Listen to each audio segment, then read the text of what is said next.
Madame, Monsieur, bonjour. C'est l'instant de la rétrospective hebdomadaire de l'information, édition consacrée ce dimanche à la régulation et à la viabilité économique des médias.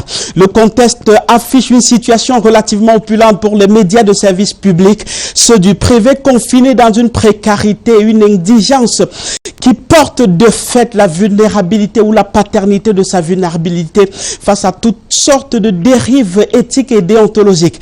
Et ce n'est pas la régulation à l'état actuel qui la sauvera tant. Les critiques fusent à l'égard du grand garant, le Conseil national de la communication. On en parle en deuxième partie avec notre invité, mais avant, voici le round-up de l'actualité de la semaine.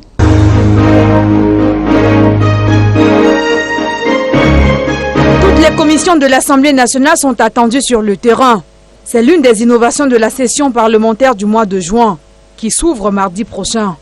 La deuxième nouveauté, dès le jeudi 3 juin prochain, sur le site de l'Assemblée nationale au lac municipal, démarre une campagne de sensibilisation et de vaccination contre le coronavirus. Députés, personnel de la Chambre basse du Parlement et hommes de médias y sont attendus. La session parlementaire du mois de juin proprement dite sera marquée par 3 séances plénières spéciales. D'abord celle consacrée au Parlement des enfants, à l'honneur en ce mois de juin. Un grand moment pour l'Assemblée nationale qui va pour la toute première fois se prêter au jeu de la visioconférence. Certains députés jeunes à partir du palais des congrès de Yaoundé échangeront avec leurs collègues des 10 régions du pays. La deuxième séance plénière spéciale sera dédiée aux questions foncières. Peut-être que ce sera l'occasion pour le Cameroun, qui a lancé la révision de ses procédures foncières depuis près de 15 ans, de voir aboutir enfin un projet de loi en la matière au Parlement. Le délestage, sinon les coupures intempestives d'électricité, devenues un phénomène récurrent dans notre pays, feront l'objet de la 3e séance plénière spéciale. La session parlementaire du mois de juin prochain, ce sera aussi ses activités classiques, notamment le débat d'orientation budgétaire, exercice préparatoire de la loi des finances de l'année 2022. Le projet de loi rectificative sera également soumis aux députés. Ces derniers, à cette occasion, ratifieront l'ordonnance récente du chef de l'État qui modifie et complète la loi portant loi de finances pour l'exercice 2021. Sur leur visage, on peut lire l'anxiété et dans leur posture, le désespoir. Assis au sol, ils crient leur douleur et pour dire leur souffrance, des malades d'insuffisance rénale dialysés à l'hôpital général de Yaoundé ont barré la voie sur le tronçon Raïngousso, Carrefour Hôtel Le Paradis, pendant près d'1 heure. En réalité, ils manifestent leur peur de succomber de la maladie, faute de matériel. C'est très grave. Normalement, on nous a dit qu'on devait dialyser 3 fois par semaine. Aujourd'hui, les malades n'arrivent même pas à avoir une dialyse par semaine. Lorsque nous ne dialysons pas, nos vies sont immédiatement en danger. C'est-à-dire que le lendemain, celui qui n'a pas dialysé une semaine se retrouve en train de mourir. C'est nos familles qui pètent, c'est nos enfants qui pètent. Est-ce que c'est un mal d'être malade? Je sors loin à l'ancienne route ça. Depuis dimanche, je suis ici là. Je ne dialyse pas. Je ne mange rien. Je suis même anémiée. Et tout ça là, la salle d'eau, ça ne fonctionne pas. On ne dialyse pas normalement comme il faut. C'est comme ça que nos vies sont en danger. C'est comme ça qu'on meurt, comme les souris. Ce désordre existe depuis.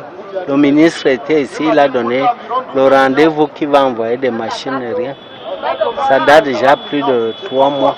C'était en janvier dernier, à l'occasion d'une assemblée générale convoquée par le patron de la santé publique, Manaouda Malachi, le directeur de l'hôpital général de Yaoundé et ses collaborateurs, ainsi que des malades, tous réunis. Après avoir pris le pouls de la situation, le représentant du gouvernement a annoncé des solutions. Le processus est en cours, mais il est un peu trop lent pour les grévistes. Ils en ont marre d'attendre. Nous voulons des machines de dialyse et le matériel. On réclame la salle d'eau avec les machines. La salle d'eau, un hôpital comme ça là, il n'y a pas de forage. Il n'y a pas la salle d'eau. Même s'il y a 1000 machines, tant qu'il n'y a pas la salle d'eau, ça ne peut pas marcher. Des réclamations qu'ils espèrent tomberont à la bonne oreille.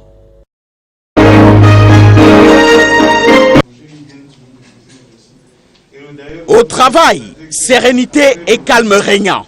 Personnel au cœur du dépouillement des dossiers de recrutement des 150 chercheurs du ministère de la Recherche scientifique et de l'innovation. Ce jeudi, le ministre arrive là sans annonce, travail battant. Pour chaque candidat, le nom, la date de naissance, les origines. Un travail de fourmi qui confirme l'évolution du process. Le chef du département ministériel témoin. Le processus avance normalement. Ça fait presque 5 ans que le chef de l'État nous a donné l'autorisation de recruter 1000 chercheurs. 1000 chercheurs pour arriver à une masse critique des chercheurs capables de vraiment faire de la recherche pour le développement dans notre pays.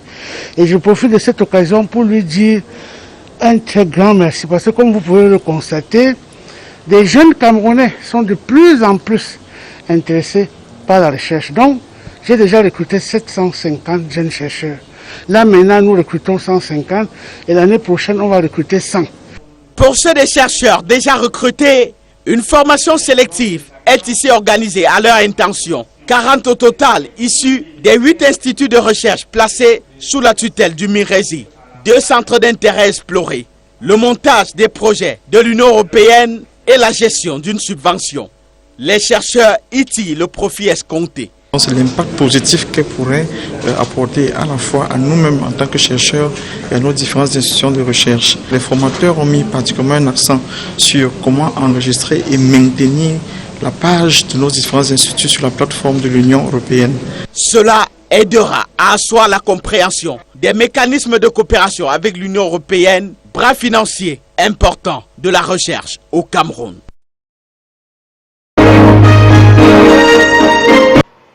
Nous surprenons des élèves en pleine révision.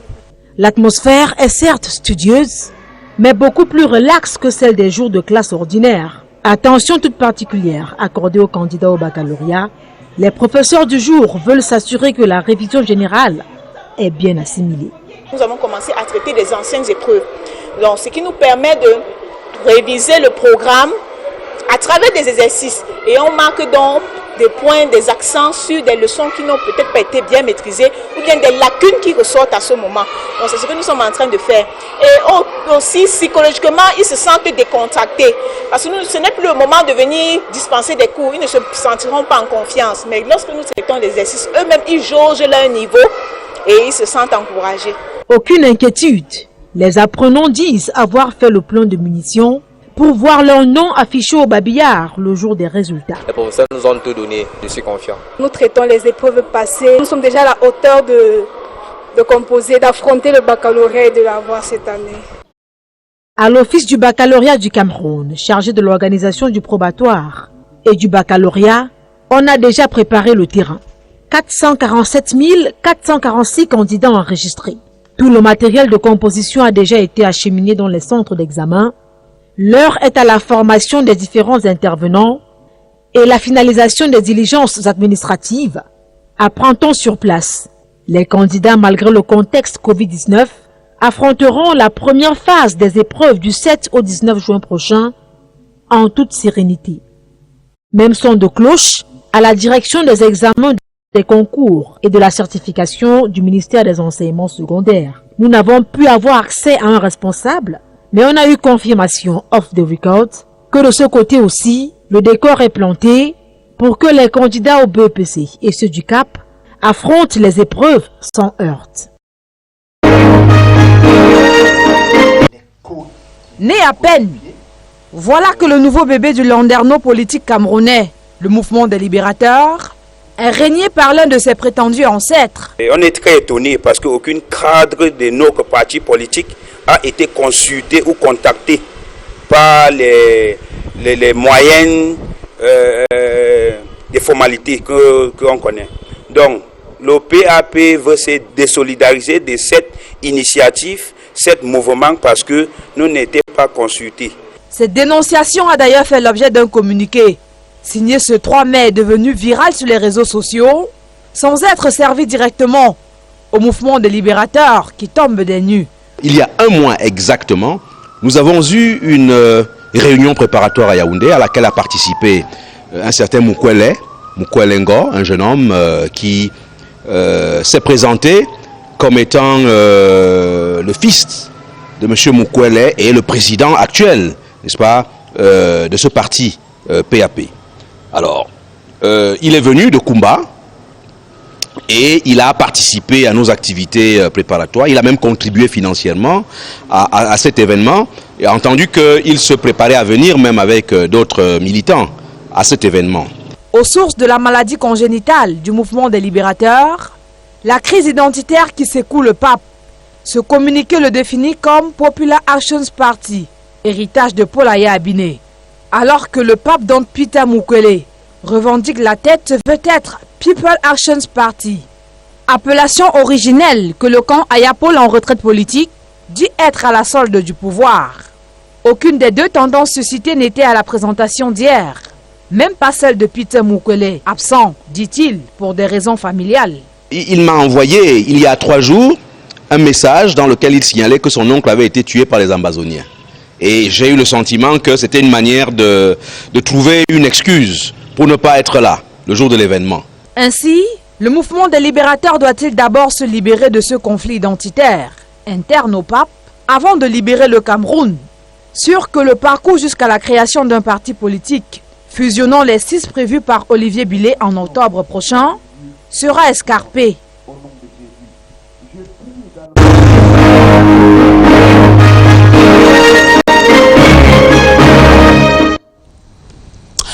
Bienvenue, madame, monsieur, si vous nous rejoignez seulement maintenant à bord de cette aventure informationnelle, la rétrospective de l'information qui entre dans sa deuxième phase qui est la phase entretien. Notre invité est un universitaire, professeur de droit public, un des pionniers du Conseil national de la communication en nul tel que repensé en 2012. Il y entre en 2013, parti du ministère de la Communication où il occupait le poste de chef de division des affaires juridiques. Expert de l'Organisation internationale de la francophonie sur le droit de la presse, qu'il enseigne également. Il a justement présenté sa thèse et soutenue en 2013 à l'université de Panthéon Assas Paris 2 qui portait sur l'efficacité des services publics. Étude menée sur la réforme des télécommunications en France, un pays qu'il connaît bien. À 55 ans, Jean Toby Onde est secrétaire général du Conseil national de la communication depuis 2013. Jean Toby Onde qui est juste en face de moi. Jean Toby Onde, bonjour et bienvenue sur le plateau. Bonjour cher ami. Notre échange, Jean Toby Onde, est centré sur la presse camerounaise. S'il vous était demandé en quelques mots de qualifier la presse camerounaise telle que vous la voyez avec l'œil du régulateur, que diriez-vous? Eh bien, c'est une presse qui se porte comme elle se porte. C'est une presse qui tient bien son nom, qui a des états de service reluisants de manière générale, mais un certain nombre de tares aussi. Vous savez qu'au Cameroun, on distingue, pourrait-on dire, une trilogie de la presse camerounaise. Il y a la presse de qualité, il y a la presse d'investigation, celle dont on est tous fiers, n'est-ce pas? Vous en faites partie et je m'en réjouis. C'est cette presse qui sait que tout est fondé sur l'investigation, sur le recoupement de l'information, sur l'équilibre de l'information. Et c'est une presse qui, en même temps, sait que le principe sacro-saint de la liberté s'adosse nécessairement au corollaire de la responsabilité du journaliste. À côté de cela, malheureusement, il y a ce que d'aucuns s'accordent à appeler la presse alimentaire, n'est-ce pas? C'est celle qui s'alimente de ragots qui tirent sur tout le monde sans aucun souci d'investigation préalable. Et puis malheureusement, il y a une presse, celle que je juge être la plus dangereuse, c'est la presse idéologique. À celle a donné lui tous les moyens de faire convenablement son travail de journaliste, n'est-ce pas? Elle ira dans un certain sens. C'est la presse militante. C'est du militantisme journalistique. C'est ce que j'ai coutume d'appeler la trilogie de la presse camerounaise. Dans leur diversité et leur caractère protéiforme, justement, qu'est-ce qui vous marque dans l'offre en termes de contenu de la presse camerounaise? Je voudrais que vous preniez justement cette appréciation de deux sens, ce qui vous marque positivement et négativement. Mais ce qui me marque positivement, c'est cette presse qui sait prendre du recul. Qui sait prendre du recul, qui sait apprécier, qui sait analyser et qui nous donne de la matière à réfléchir. Parce que finalement, chacun de nous est son propre juge par rapport à ce que nous lisons. Il est bon que la presse soit diversifiée, mais il est bon que dans cette diversification, qu'il y ait de la matière, du contenu solide, afin que chacun de nous puisse peser est jugée. C'est ça qui me marque positivement. Et ce qui me marque malheureusement négativement, c'est cette presse dont on n'a pas le courage d'achever un article quand on a commencé à le lire. Parce que naturellement, c'est la presse des faits divers, c'est la presse fantasmagorique. Ça n'est pas une presse qui nécessite naturellement qu'on lui porte attention. Alors, deux champs à explorer avec vous, Jean-Toby Onde, le temps de cet échange. Il y a cette régulation à laquelle vous œuvrez au quotidien, qui malheureusement est au centre de beaucoup de critiques. Et il y a aussi la viabilité. Par ceux qui en connaissent très peu. Voilà. Et il y a la viabilité des médias, surtout privés, dans un environnement économique précaire, pas évident de compétir sur le marché hautement concurrentiel aujourd'hui. L'appui financier de l'État déjà pas considérable s'amaigrit d'année en année. Le Conseil national de la communication a d'ailleurs bien voulu s'y pencher. Le temps d'un déjeuner-débat organisé il y a quelques jours ici à Yaoundé, à l'hôtel Montfébé. Je vous propose de regarder ce reportage de Karel Mesati à ce sujet.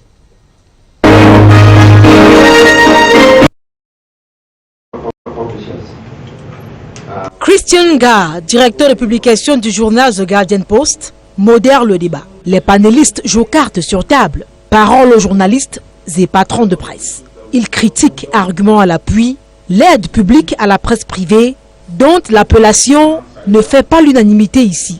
Au Gabon, l'enveloppe a longtemps été de 2 milliards avant de descendre en décembre 2019 à 500 millions et pour l'année dernière exceptionnellement à 165 millions. Alors qu'au Cameroun, la subvention qui plafonnait entre 200 et 250 millions a chuté cette année à 80 millions. Inacceptable. Et l'État du Cameroun prend souvent une page au quotidien Le Monde, c'est 450 millions de francs CFA. L'aide aux médias cette année au Cameroun, c'était 80 millions. C'est une honte.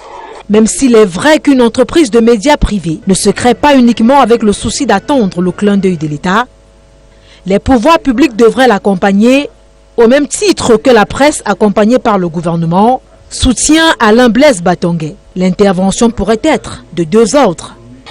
Il faut chercher dans les principales dépenses du journal les plus importantes, celles qui sont prioritaires. Par exemple, les dépenses d'imprimerie, les dépenses de salaire, les dépenses de loyer, et intervenir directement vis-à-vis des fournisseurs de ce média-là pour l'aider à avancer. L'autre élément, c'est la commande publique. Pourquoi l'État ne commanderait pas aux principaux journaux qui sont structurés en entreprise de presse un nombre important d'exemplaires par édition qu'ils distribueraient aux universités d'État? Autre suggestion qui contribuerait à doter le Cameroun de médias viables. Le sujet n'est pas tabou.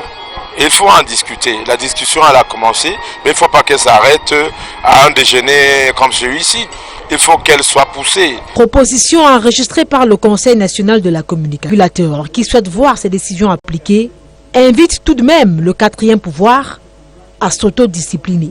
On opère dans de diverses méthodes et ça ne donne pas le respect pour cette noble profession. Peter Essoka, pour clore le débat, réitère qu'assainir l'univers des médias relève de la responsabilité de tous.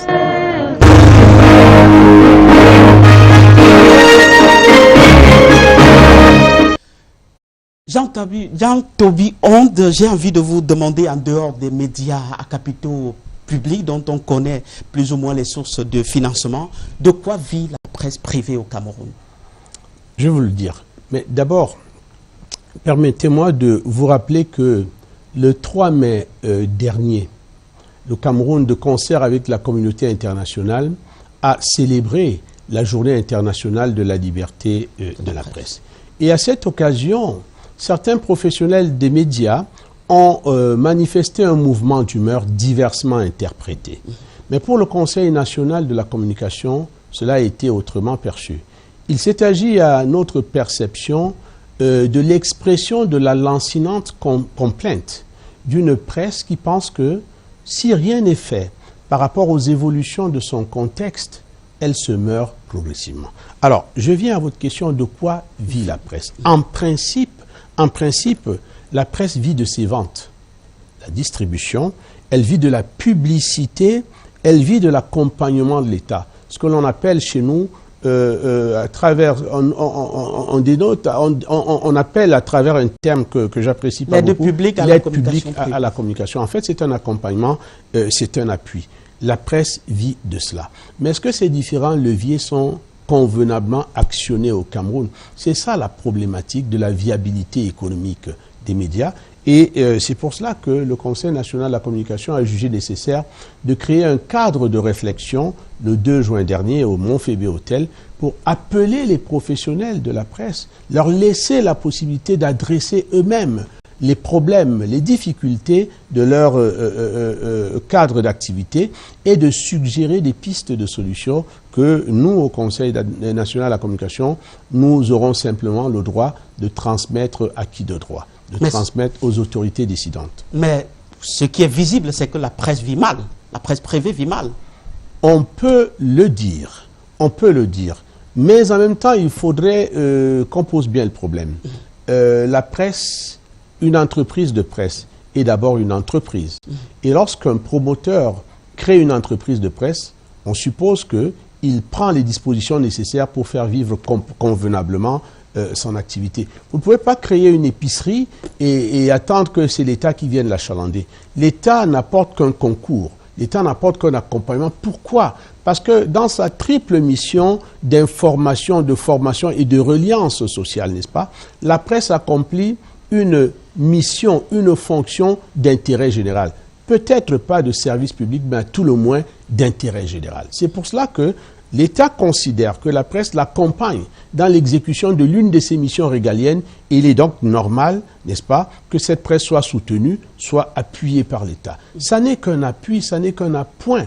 Mais naturellement, lorsqu'on crée une entreprise, il faut bien qu'on se préoccupe de s'assurer préalablement de ce qu'elle fonctionnera normalement. On a justement l'impression dans notre pays que créer un journal, ouvrir une radio, c'est un peu comme un jeu d'enfant, peut-être un peu plus compliqué avec la télévision. Qu'est-ce que vous y comprenez justement dans cette ruée vers la création de part et d'autre des médias, si de la presse écrite, de la radio ou de la télévision?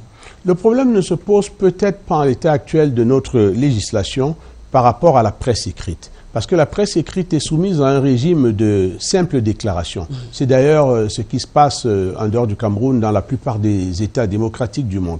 Le promoteur en fait déclaration auprès du préfet territorialement compétent et 15 jours après, si le préfet n'a pas répondu, eh bien son silence vaut acceptation. La presse peut donc commencer à apparaître. Je trouve que cela n'est pas mauvais parce qu'en la matière, le droit à la communication, le droit à l'expression est un droit fondamental consacré par la Constitution et il est bon que le législateur suive cette instruction, cette prescription constitutionnelle de manière à ce que des mesures soient prises pour que cette liberté s'exprime véritablement. Maintenant, une fois qu'un organe de presse est créé, allez poser la question à son promoteur.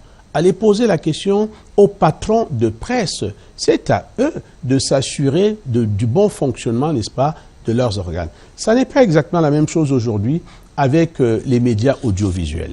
La loi dit que pour ouvrir une télévision, notamment une radio, il faut être titulaire d'une licence délivrée par les autorités publiques. Or, on constate malheureusement qu'il y a une floraison d'organes médiatiques au Cameroun qui ne sont guère titulaires de ce sésame. Sous le couvert de ce qu'on appelle la tolérance administrative. De ce que l'on appelle la tolérance administrative, qui commence à être un concept galvaudé. On met tout et n'importe quoi. La tolérance administrative au Cameroun est devenue un contenant tous les contenants imaginaires. Il faudrait peut-être qu'on se penche sur ce concept. Mais moi, je pense simplement que la solution n'est pas compliquée. Il faut que les autorités publiques mettent un terme à la récréation. La loi est là. Le législateur a dit que l'on ne peut ouvrir une télévision, une radio, que si l'on est titulaire d'une licence. Il y a un processus, il y a des étapes préalables à l'obtention de cette licence, qui commence par un dépôt d'un dossier complet auprès du ministre en charge de la communication. Cette étape évoluera vers l'avis conforme du Conseil national de la communication avant l'arrêté du ministre, n'est-ce pas, qui délivre la licence. Il faut que nous apprenions finalement à respecter les textes. C'est de cette manière que commence même l'assainissement. Alors, je posais la question parce que dans des pays développés, je vais parler de la France que vous connaissez un peu bien, c'est plutôt le contraire, on n'investit pas dans la presse. qui n'investissent pas dans la presse, qui veut ou qui peut, mais c'est les grands groupes de milliardaires qui investissent dans l'audiovisuel, dans la presse écrite et autres. Je vais citer quelques cas. On a par exemple Bolloré avec Canal+, on a Lagardère avec Europe 1 et Paris Match, on a Bernard Arnault aujourd'hui avec en France, ou bien Le Parisien.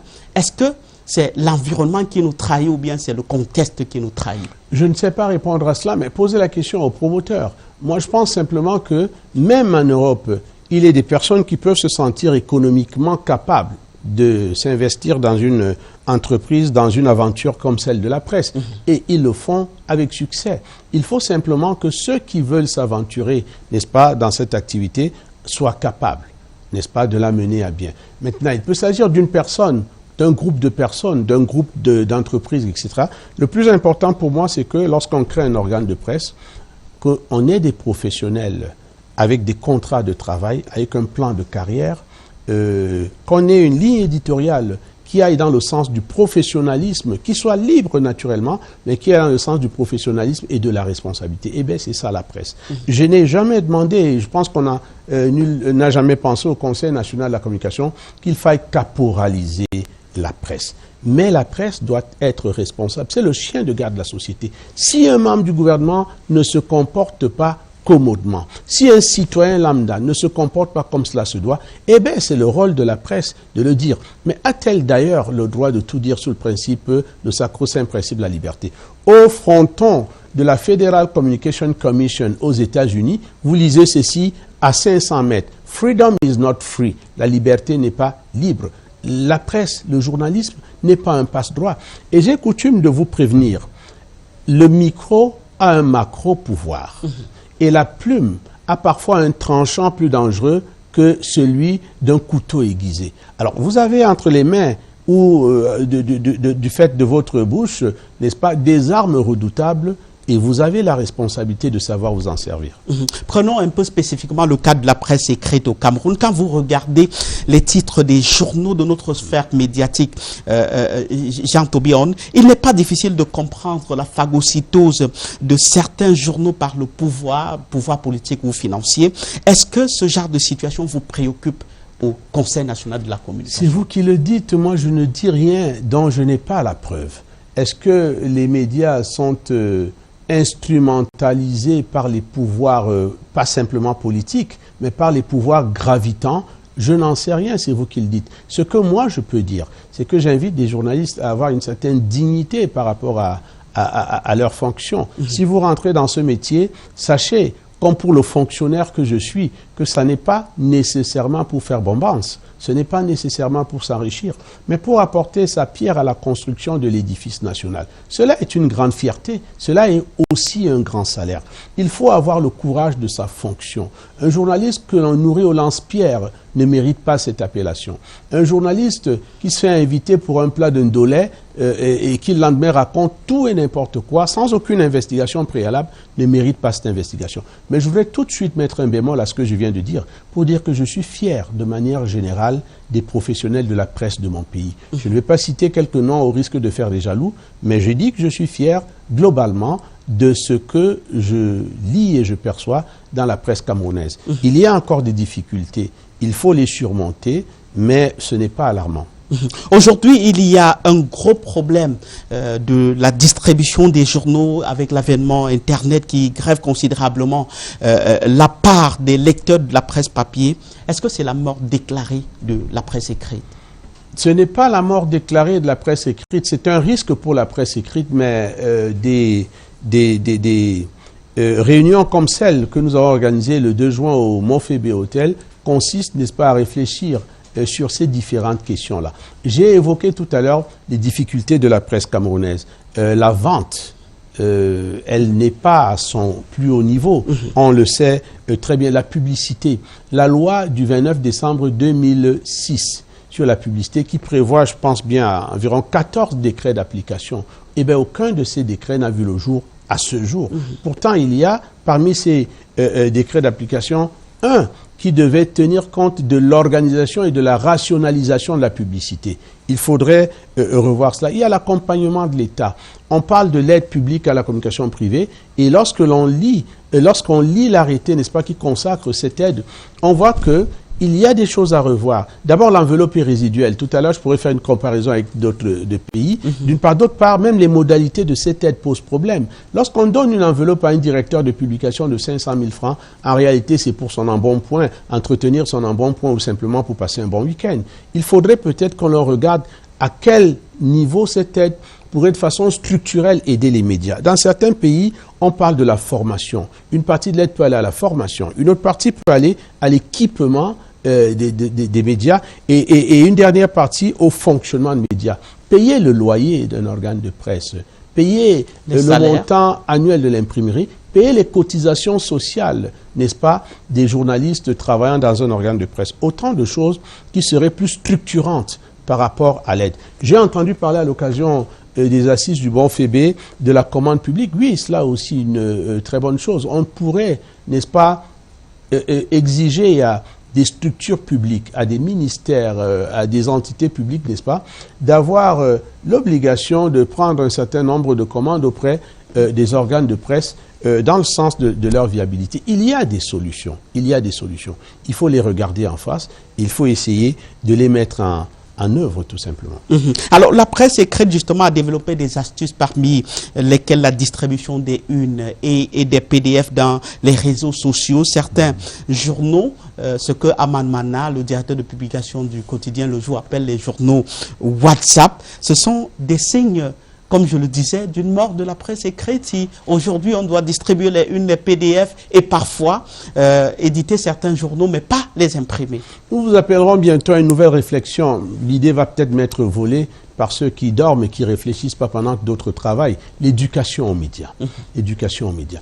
Il faudrait que les jeunes comprennent, que les moins jeunes comprennent, même que les institutionnels comprennent que la presse sur Internet n'est pas une presse crédible nécessairement. Que la presse WhatsApp, pour reprendre l'expression de mon cher Aman Mana, n'est pas une presse crédible. Parce qu'en réalité, parfois, on ne sait pas d'où vient l'information. On ne sait pas qui est le signataire de l'information. Et cela, pour moi, n'est pas une information. Une information doit être tracée.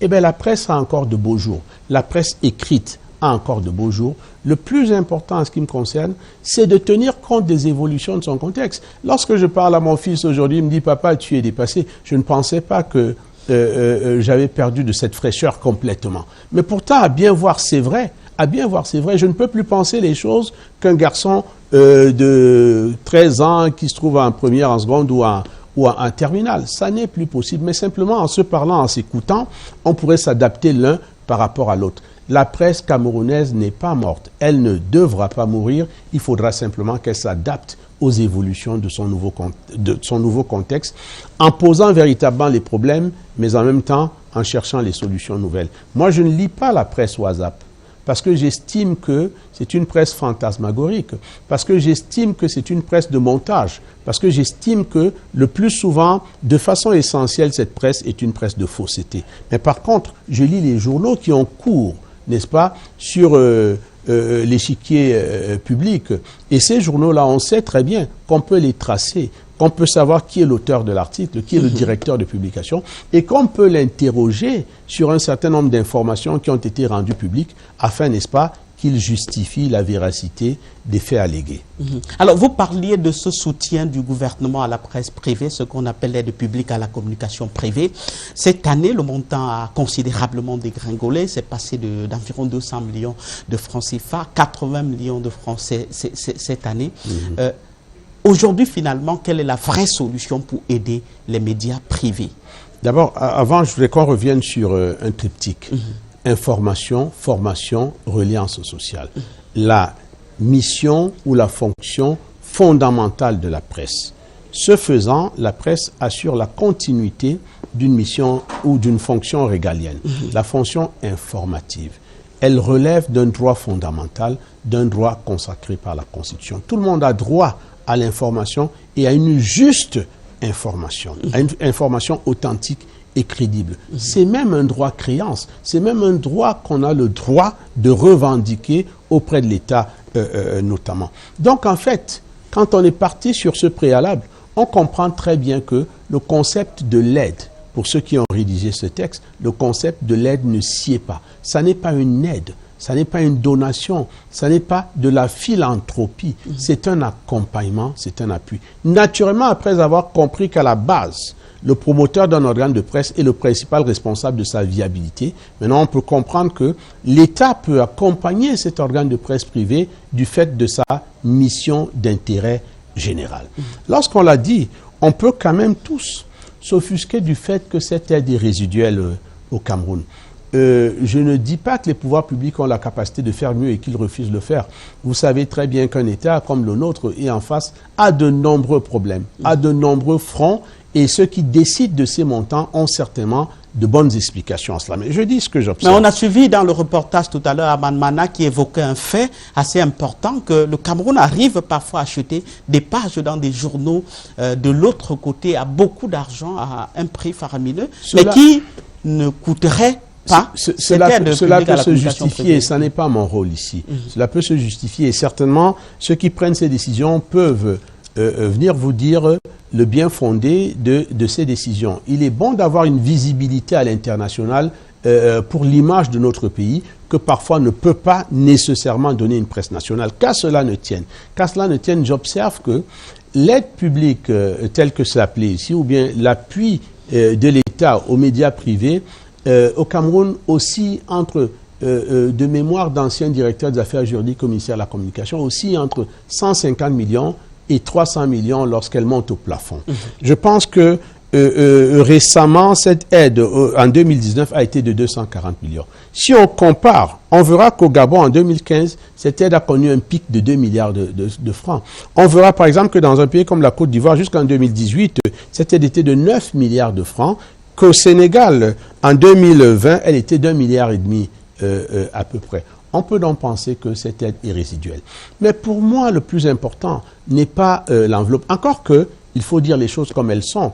Il faut féliciter le ministère en charge de la communication par rapport à la dernière réforme de cette aide. Le texte a été modifié, l'arrêté du ministre de la Communication a été modifié et l'aide n'est plus octroyée aux tout venants, mais elle est circonscrite aujourd'hui, n'est-ce pas, aux entreprises de presse. C'est déjà une première chose. Il ne faut pas saupoudrer, comme disait l'un des intervenants de la réunion du 2 juin au Mont-Fébé, il ne faut pas non plus distribuer l'aide à tout le monde. Il faut savoir sélectionner sur la base de critères objectifs pour donner cette aide. Et maintenant, l'aide ne doit pas être une enveloppe distribuée sans aucun suivi, sans aucun contrôle au directeur de publication. Je voudrais vous signaler que l'argent qui vient de l'État relève des deniers publics. Et les deniers publics sont utilisés, n'est-ce pas, à des fins bien précises. Et qu'il faudrait même qu'il y ait des politiques de suivi pour se rassurer de ce que l'aide n'échoue pas au fond des directeurs de publication pour alimenter leur table et leur week-end. Maintenant, la dernière chose qui me semble être la plus importante, c'est les modalités ou bien les modes, n'est-ce pas, d'orientation de l'aide. Je pense qu'il faut donner une aide pour que la presse puisse se structurer. Il faut donner une aide pour permettre à la presse de se construire. Il faut permettre à la presse de payer l'imprimerie. Il faut permettre à la presse de payer les ordinateurs. Il faut permettre à la presse de payer son personnel. Il faut permettre à la presse de pouvoir se vendre convenablement. Et pour cela, vous savez que Messa Presse, qui est une structure française qui assurait la distribution de la presse au Cameroun, a fermé boutique et qu'il est urgent aujourd'hui d'envisager les méthodes, les possibilités relatives à une solution efficace par rapport à la distribution de l'aide. Parce que le premier moyen de viabilité de la presse, c'est d'abord qu'elle puisse se vendre. Une presse qui ne se vend pas est une presse qui se meurt. Je terminerai par la publicité. Elle est faite de manière anarchique. Il m'est arrivé d'entendre 2 directeurs de publication à l'occasion d'un séminaire, ne sachant pas que j'étais à la table d'à côté, parler à un annonceur et lui dire, si tel te demande tel montant, mais écoute, viens me voir. Moi, de toute manière, ça pourrait s'arranger, je te demanderai 2 fois moins que cela. Ça pose un véritable problème. Il faut qu'il y ait une réglementation qui fixe les modalités de la publicité. J'ai tout entendu à l'occasion de la rencontre du Mont-Fébé, et cela est une bonne chose. J'ai même entendu dire que les médias publics qui sont déjà bénéficiaires des subventions de l'État n'est-ce pas, ne devrait plus faire concurrence aux médias privés par rapport à la publicité.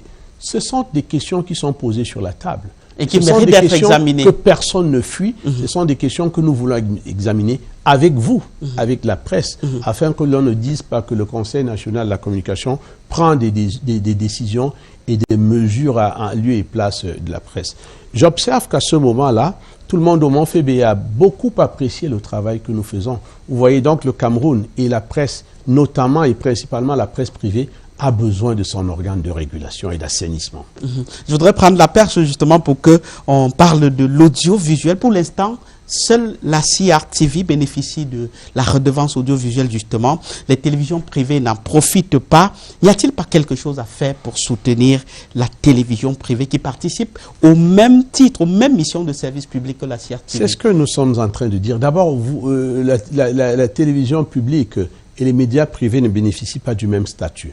La CRTV est créée, n'est-ce pas, par des textes publics, réglementés notamment par un décret, qui fixe les modalités de ses avantages. Et ça n'est pas une originalité camerounaise. La redevance audiovisuelle, ça n'est pas une originalité camerounaise. Prendre dans l'impôt des citoyens, n'est-ce pas, pour permettre à l'organe public de fonctionner. Parce que c'est un organe qui fonctionne sous le couvert du service public. Ils ont des obligations que les médias privés n'ont pas nécessairement. Ils sont beaucoup plus canalisés dans leur rôle et dans leurs obligations. Ça n'est pas la même chose avec les médias privés. Vous irez couvrir là où c'est rentable. Eux, ils auront le devoir d'aller couvrir partout sous le couvert, n'est-ce pas, de l'obligation de continuité du service public. Je ne cite que cela. Mais maintenant, je dis, il est question de réfléchir. La presse privée ne va pas... Sans obligation, nous aussi, on couvre partout. C'est tant mieux. Mais la presse privée, de toute façon, on ne va pas demander d'être financée par les impôts des citoyens comme la presse publique. Mais il y a des pans d'activité sur lesquels on pourrait réfléchir. Par exemple, l'un des intervenants disait que à l'occasion des grands événements sportifs notamment, le Cameroun, en prenant dans la cagnotte des impôts des citoyens, n'est-ce pas, achète le signal des droits sur certains événements. Et que, curieusement, il constate que ces droits ne sont réservés qu'à la presse publique et pas à l'ensemble des médias, notamment audiovisuels privés. C'est une question à adresser. C'est une question à adresser. Écoutez, moi, je n'ai pas de solution arrêtée parce que je pense que ce serait prétentieux. Mais simplement, je dois avoir le courage. Nous devons, au Conseil national de la communication, avoir le courage d'adresser toutes ces questions. Et vous voyez qu'elles sont pertinentes. Elles sont pertinentes. Et je pense que nous transmettrons au pouvoir public les recommandations issues de ces assises du Mont-Fébé. Et comme disait quelqu'un tantôt, il ne faudrait pas que nous nous arrêtions là. Il faudrait que nous continuions. Il n'y a que cela. Je peux vous dire, peut-être par des formations d'universitaires, c'est le côté, c'est le pan de la régulation qui me plaît le plus. La dimension consultative. On y entre bientôt. Et pas simplement les sanctions. On y entre bientôt, mais je voulais vous poser la question peut-être pour embrayer, justement. Est-ce que le contenu de l'audiovisuel aujourd'hui, quand vous les regardez, vous convainc? Écoutez, mi figue, mi raisin. Il y a de très bonnes émissions sur la CRTV. Il y a de très bonnes émissions sur la CRTV. Il y a de très bons professionnels sur la CRTV. Il y a de très bonnes émissions à Canal 2. Je pense que nous sommes en train d'en faire une. Il y a de très bonnes émissions à STV, etc. Oui, mais naturellement, de temps en temps, ça ne vole pas très haut, il faut le dire. Mais je pense que ça se passe comme ça dans bien d'autres pays aussi. Ça n'est pas une fatalité camerounaise. Plus important n'est pas de se rappeler tout le temps qu'on fait mal. Le plus important, me semble-t-il, c'est d'en être conscient et de s'organiser pour faire beaucoup mieux. Les études d'audience comme celle de Africascope TNS Sofres, commandée par Anas, Canal+, et France Télévisions, des chaînes nationales occupent seulement 30% des parts d'audience, ce qui signifie que les chaînes étrangères sont plus regardées à 70% au Cameroun que les chaînes locales.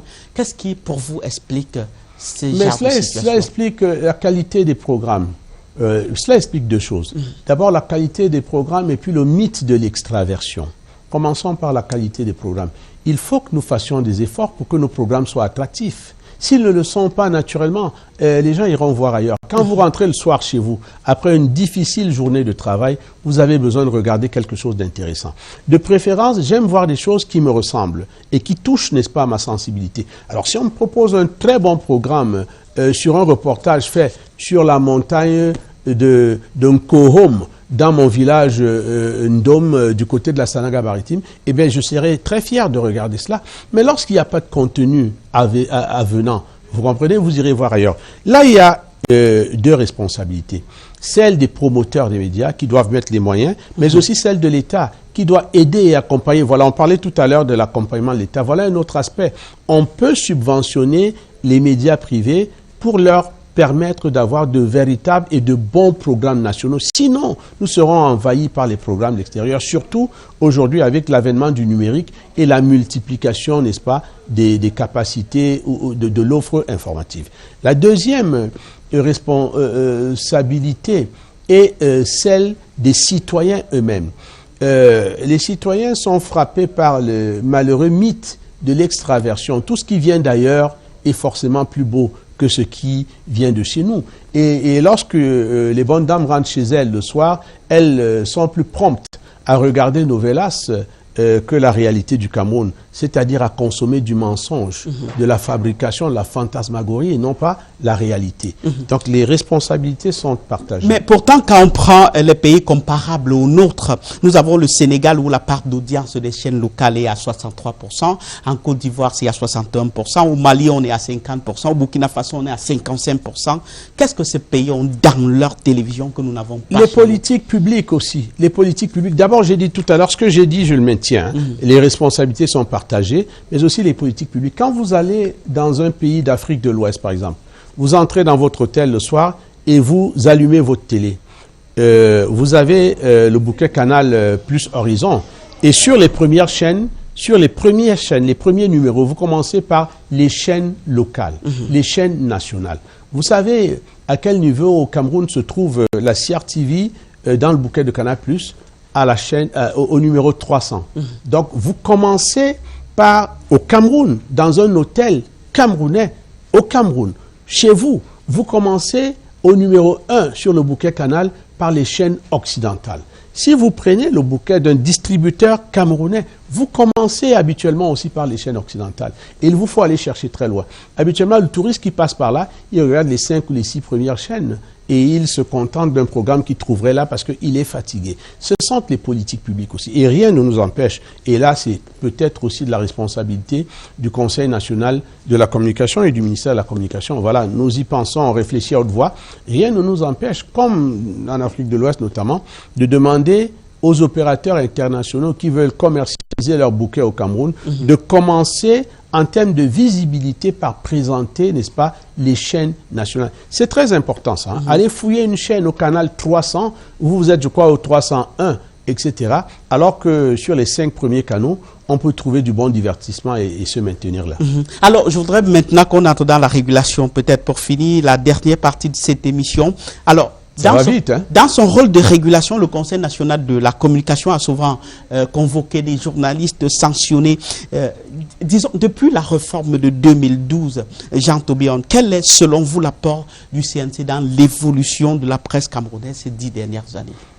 Je ne sais pas ce que vous voulez dire très exactement, mais je peux même vous donner des statistiques parce que j'entends dire tout et n'importe quoi. Les décisions du Conseil sont annulées par les médias, les décisions du Conseil sont mal fabriquées, etc. Par des gens que je n'ai jamais vus passer du côté du Conseil national de la communication, par des gens dont j'ai la certitude qu'ils n'ont jamais entièrement lu les décisions. Je vais vous citer, et je le dis publiquement, donc en réalité je ne mens pas. Je me souviens d'une audience que nous a accordée en son temps le Premier ministre Yann Philémon. Je voudrais vous rappeler qu'il est magistrat hors hiérarchique et qui nous disait, écoutez messieurs, je prends beaucoup de plaisir à lire vos décisions parce qu'elles ont un caractère totalement incontestable. On vous dit que monsieur tel, dans le journal télévisé de tel jour, telle heure, a dit ceci, voici l'extrait. Il ne peut pas contester le fait que cela a été dit. Donc, je veux dire, nous avons beaucoup œuvré dans la diminution des dérives de presse, notamment dans la diminution du discours de haine, dans la diminution des dérives langagères, dans la diminution des accusations sans fondement, dans la diminution des accusations portant atteinte à l'honorabilité et à la vie privée des personnes. Nous avons énormément œuvré. Nous avons depuis 2013, parce que le Conseil est réorganisé en 2012, mais ses membres dans la formule actuelle prennent fonction en 2013. Oui. De 2013 à ce jour, nous avons pris 142 décisions au Conseil. De ces 142 décisions, j'entends dire que toutes nos décisions sont rabattues par les tribunaux. 27 ont fait l'objet d'un recours devant les juridictions. Ce qui me fait plaisir, parce que les actes pris par l'autorité administrative sont par nature susceptibles de recours devant les juridictions. C'est une manière de respecter, de promouvoir les droits de l'homme. 27 sur 142 ont fait l'objet d'un recours. À ce jour, 10 recours, n'est-ce pas, ont été vidés. Sur les 10 recours, sur les 10 contentieux vidés, 5 le sont en faveur du Conseil national de la communication. Nous ne faisons pas de propagande parce que nous n'avons pas vocation à la popularité. 5 autres en sa défaveur, les 5 gagnés par un même organe. C'est un groupe de presse qui a pignon sur rue dont je ne révèle pas le nom ici. Mais je voudrais vous dire, sans remettre en cause, c'est important, avant que vous ne poursuiviez. Mais c'est important, sans remettre en cause les décisions de justice, je voudrais vous dire que toutes ces récriminations, aucune d'elles n'est fondée sur le fond des décisions du Conseil. Elles sont toutes fondées sur des considérations de pure forme et qui sont d'ailleurs discutables et contestables. J'entends dire n'importe quoi. Je vous mets au défi. Ici, sur ce plateau, je reviens demain, que quelqu'un vienne me dire comment il conteste une seule des décisions du Conseil sur le fond. C'est habituellement sur des questions de forme, mais sur des questions de forme absolument contestables. Ce qui est le plus surprenant, c'est que beaucoup de vos décisions ne sont pas respectées par certains médias. Est-ce que c'est finalement un organe inconsidéré? C'est aussi ce que vous dites. Et je suis totalement décontenancé par la manière dont les médias eux-mêmes sapent un organe qui intervient pour valoriser, pour magnifier leur secteur d'activité. Il n'est guère de secteur passe-droit. Vous comprenez? Les avocats ont un ordre, les médecins ont un ordre, et parfois ils radient des médecins de leur ordre. Vous comprenez cela? Les professeurs d'université ont un règlement, des dispositions déontologiques qu'ils appliquent. Les médias ne sont pas un passe-droit. Et cela m'étonne beaucoup. C'est vous-même, en fait, qui véhiculez ce désamour vis-à-vis du Conseil national de la communication. Avant tout, je voulais vous rappeler que c'est un organe qui est créé par la loi, volonté du législateur. Et que c'est un organe dont l'organisation et le fonctionnement sont régis par un décret du président de la République, dont au sommet, au plus haut niveau, volonté combinée du législateur et de l'exécutif. Que vous le vouliez ou pas, le Conseil national de la communication continuera son petit bonhomme de chemin jusqu'à ce que... Mais il y a ce pouvoir de répression qui vous manque.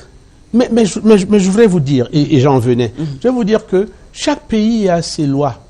Le plus important, c'est que l'organe qui est en charge d'un secteur fasse avec les moyens qu'il a. Le Conseil national de la communication fait avec les moyens qu'il a. Le chant que vous devriez chanter, vous professionnels des médias, c'est de renforcer ces moyens et non pas de le tuer. Vous serez peut-être à ma place demain, c'est tout le mal que je vous souhaite. Nous n'avons pas de titre foncier, n'est-ce pas, au sein du Conseil national de la communication. Nous voulons simplement laisser une bonne tâche. Écoutez, dans la plupart des pays que je connais, notamment en Afrique de l'Ouest, les organes de régulation des médias ont la capacité de faire appliquer leurs décisions.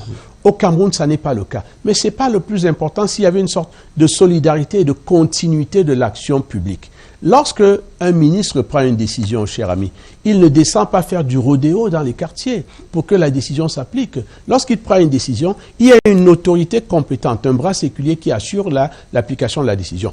Et si vous n'êtes pas content, vous saisissez les juridictions compétentes. Mais en attendant que le juge se prononce, vous appliquez la décision. Parce que l'introduction d'un recours ne suspend pas l'application du juge. Dans le contexte du Conseil national de la communication, nous prenons des décisions. Nous n'avons pas la capacité de les faire appliquer. On souhaite qu'une réforme nous la donne. Nous n'avons pas la capacité de les appliquer. Et qu'est-ce qui bloque la collaboration avec les autorités? Nous soumettons ces décisions à l'autorité administrative, notamment au sous-préfet, au préfet, au gouverneur. Il est arrivé qu'on se déplace pour aller voir un gouverneur pour lui dire Qu'est-ce que vous avez contre cette décision? Pourquoi elle ne s'applique pas? Et dans certains cas, ou souvent, chaque fois qu'on se déplace, ces décisions finissent par s'appliquer. Mais le plus souvent, elles ne s'appliquent pas. Allez donc leur poser la question. Sont-ils juges pour juger des questions, des décisions du Conseil national de la communication? Il me semble que l'obligation de la continuité de l'action publique est qu'ils appliquent les décisions et que les mis en cause, s'ils ne sont pas contents, n'est-ce pas, saisissent les juridictions compétentes. Je veux que ce débat cesse. Et je veux que les responsabilités soient bien claires. Comme je suis en train de vous le dire, nous sommes tous là à construire cette nation. Ce pays nous appartient, à nous tous, à vous comme à moi. Et il n'y a pas de passion dans l'exercice d'une fonction, il n'y a que la volonté de construire. Il faut que dans cette chaîne de continuité de l'action publique, que chacun joue son rôle. Et s'il vous plaît, allez poser les questions à ceux à qui vous devez les poser. Mais on vous a vu collaborer justement, ou bien à la suite d'une décision, on a vu les autorités administratives agir. C'était le 6 août 2015 pour le cas d'Afrique Média. Pourquoi cela n'a pas continué? Parce que cette fois, nous nous sommes levés. Parce que cette fois, nous sommes allés vers l'autorité administrative pour lui rappeler la gravité des fautes constatées et l'obligation ou la nécessité pour la continuité de l'action publique, n'est-ce pas, de faire appliquer cette décision. Mais il n'est pas nécessaire que chaque semaine nous nous levions, n'est-ce pas, pour habiter les bureaux des autorités administratives afin que nos décisions soient appliquées. C'est leur devoir de les faire appliquer. S'il vous plaît, il faudrait que vous veilliez à cela, à ce que chacun fasse son travail. Nous attendons d'être traîtrés devant les tribunaux et nous nous justifierons. Est-ce que l'État du Cameroun ne répond pas de temps en temps devant les tribunaux? Est-ce que cela veut dire que l'État ne fonctionne pas bien? Ce n'est pas ça le problème. Le CNC ne sanctionne jamais, si je me trompe, vous allez me corriger, ne sanctionne jamais des gens positivement. On n'a jamais vu une lettre de félicitations du CNC à un média ou bien à un journaliste. Et ça dit que tout va mal. Nous le faisons. Mais nous n'avons pas vocation à être populaires et à faire de la publicité. Vous savez, le juge ne peut pas, à 8 h du matin, prendre une décision à votre rencontre et à 13 h s'asseoir au déjeuner sur votre table et vous expliquer les tenants et l'aboutissement de la décision prise le matin. Ce n'est pas ça. Nous le faisons, nous adressons régulièrement des lettres de félicitations aux différents médias. Mais je crois que je viens de féliciter globalement ici la presse professionnelle camerounaise. J'ai dit que vous en êtes et qu'il y a des gens qui font convenablement bien leur métier. Et cela, c'est tout à l'honneur de notre pays. Jean Tobion, où est passé le projet du CNC, le projet Excelcom du CNC, qui était peut-être un projet qui allait aider à sanctionner positivement certains Bien sûr, il est à maturation. Nous n'avons pas toujours tous les moyens matériels de notre politique. Nous pensons grand, nous pensons loin et nous évoluons progressivement avec les moyens que nous avons. Le séminaire, le déjeuner de presse que nous avons tenu il y a 2-3 jours au Montfébé est une idée qui a été mûrie lentement. Donc ce projet est en maturation et le moment viendra où nous pourrons, n'est-ce pas, primer les bons professionnels de la presse, les bons professionnels camerounais des médias. Prenez votre mal en patience et ne bouffez pas votre blé en herbe. Nous allons y arriver progressivement. Merci. Mais souhaitez-nous d'avoir un peu plus de moyens pour mener à bien notre politique. Nous le souhaitons. Nous voulons un régulateur fort et qui a tous les moyens de sa politique. Vous l'avez dit. Merci Jean Tobion d'avoir accepté de répondre à nos questions dans le cadre de cette émission, la rétrospective de l'information. Madame, Monsieur, merci à vous tous qui nous avez regardés à la maison, d'avoir partagé ces moments avec nous. On remet ça en rediffusion demain lundi. Dimanche prochain, nous vous revenons avec un autre invité aussi sympathique que celui d'aujourd'hui. Bon dimanche dans la paix du Christ.